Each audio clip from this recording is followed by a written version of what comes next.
Sa gitna ng lalawigan ng Ilocos Norte mga boss, matatagpuan ang Padsan River. Kapansin-pansin mga boss ang kondisyon ng flood control project sa Padsan River sa May Sarat. Sa halip na magsilbing panangga laban sa baha, tila ito mismo ang unang bumibigay. Makikita natin sa video na ito mga boss, ang ilang bahagi ay hindi na matibay.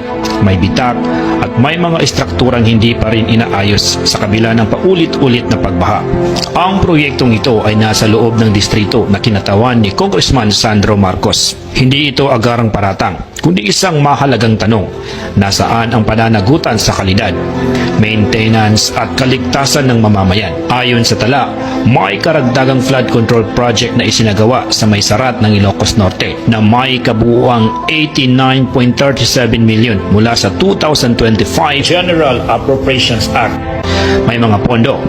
Bakit may mga proyektong tila hindi tumatagal? Kung may budget, bakit may mga istrukturang hindi pa rin inaayos? Bago pumuna sa ibang lugar, unahin muna ang sariling baluarte. Kung may kakayahang magsalita tungkol sa kaayusan at disiplina sa ibang panig ng bansa, mas mahalagang masigurong maayos muna ang mga proyektong direktang sakop at pinangangalagaan.